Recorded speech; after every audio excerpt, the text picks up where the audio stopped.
이재명 대통령께서 미국에서 돌아오자마자 숨 돌릴 틈도 없이 국가정보자원관리원 화재 관련 비상대책회의를 주재하고 국민 불편 최소화에 모든 역량을 집중하라고 지시하였습니다. 먼저 국가정보자원관리원 화재로 불편을 겪고 계신 국민 여러분들께 송구하다는 말씀을 드립니다. 정부는 신속히 상황을 수습하여 한시라도 빨리 정부 시스템을 정상적으로 가동시키고 국민 불편을 최소화할 수 있도록 만전을 다해 주시기 바랍니다.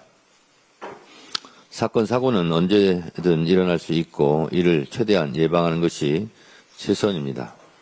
사건, 사고가 발생했을 때 이에 대처하는 능력, 그리고 다시는 그러한 사건, 사고가 발생하지 않도록 재발 방지 대책을 세우는 노력, 이 두 가지에서 그 나라의 역량이 드러난다고 생각합니다.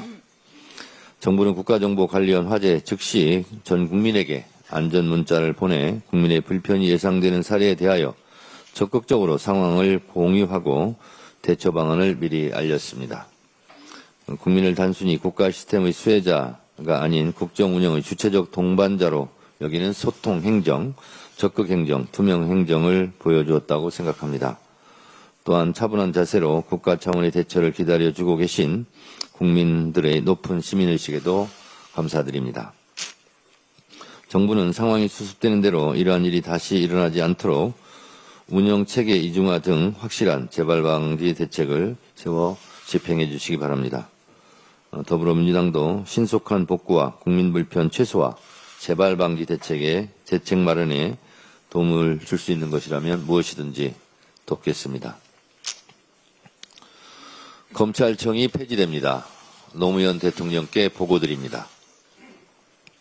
지난 금요일 정부조직법 수정안이 본회의에서 의결되었습니다. 이에 따라 무소불위의 권력을 휘둘러온 검찰청은 폐지되고 검찰은 법과 질서를 수호하며 국민 권리보호에 집중하게 됩니다. 권력기관의 책임 강화와 투명성, 국민 신뢰 회복을 위한 제도적 개편을 차근차근 진행하겠습니다. 검찰이 존재해온 78년간 수사권, 기소권 독점을 무기로 본인들 입맛에 맞게 수사하기도 하고 덮기도 하고 기소를 하기도 하고 기소를 안 하기도 하고 봐주기를 반복했습니다. 2003년 고 노무현 대통령의 검사와의 대화에서 우리 국민 모두가 검찰의 오만한 실상을 보았습니다. 노무현 대통령은 검찰 스스로 변화할 시간을 주었지만 검찰은 오히려 보복했습니다.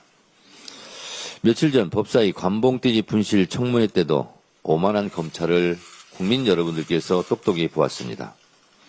저러니까 검찰개혁을 해야 한다는 국민들의 공감대가 더 높아졌던 것으로 생각합니다.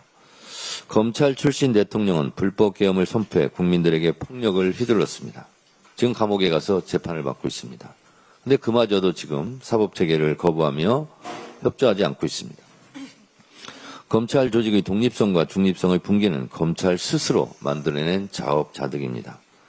이제 그 권력은 더 이상 존재하지 않는다는 점을 다시 한번 말씀드립니다. 검찰청 폐지에 즈음하여 노무현 대통령이 더욱 그립습니다. 노무현 대통령께서 이제 편히 쉴 수 있었으면 좋겠습니다.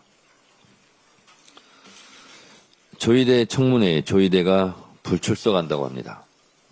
불출석 사유로 헌법 제103조 법관은 헌법과 법률에 의하여 그 양심에 따라 독립하여 심판한다는 조항을 들먹이며 사법 독립을 운운하고 있습니다. 조희대 대법원장의 청문회 불출석은 이번이 처음이 아닙니다. 이미 제가 법사위원장 할 때 지난 5월 14일 날 청문회를 개최했고 불출석한 바 있습니다. 언론들에서 사상 초유의 일, 조희대 청문회 왜 이렇게 보도하는 언론도 있던데 사실이 아닙니다. 이번이 두 번째 불출석입니다. 5월 14일 불출석 사유도 이번과 비슷합니다. 그렇다면 조희대 불출석 증인에게 묻습니다. 지난 5월 1일 이재명 대선 후보에 대한 극히 예외적이고 이례적인 파기환송은 정말 헌법 제103조에 부합합니까? 조희대 불출석 증인은 대선 후보를 바꿔치기 해도 된다는 반헌법적 오만의 발로가 혹시 아니었습니까? 조희대 불출석 증인에 대한 대선 개입 의혹에 대해 진실을 밝히는 것이 사법 독립에 반합니까? 태산이 높다 한들 하늘 아래 매입니다. 하늘 위에 사는 사람은 없습니다. 입법, 행정, 사법부도 다 하늘과 헌법 아래 존재합니다. 사법부는 하늘과 헌법 위에 존재합니까? 사법부는 입법부의 국회의원들도 재판정에서 심판합니다.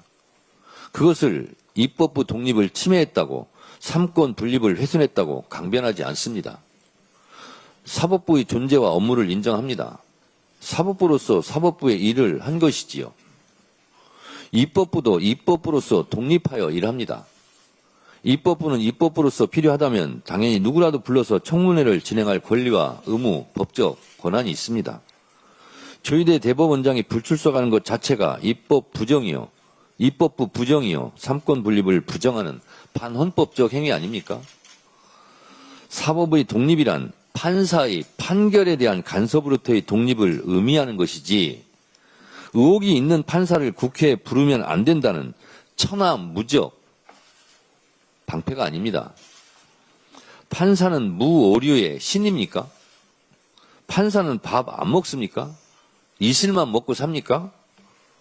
사법부의 부정비리 의혹의 방패로 사용할 목적의 사법 독립은 자체가 사법 독립을 침해하는 것입니다. 조희대 증인의 국회 출석이 사법부 독립을 침해하는 사법의 식민지화입니까? 얼토당토하는 개변하지 마시고 당당하게 국회 청문회 출석해 진실을 밝히시기 바랍니다.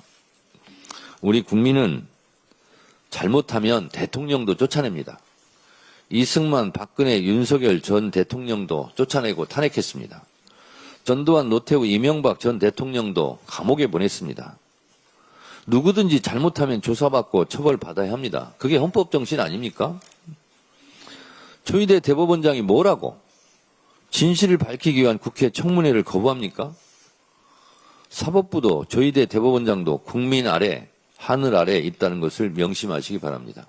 국회 청문회에 출석하십시오. 이상입니다.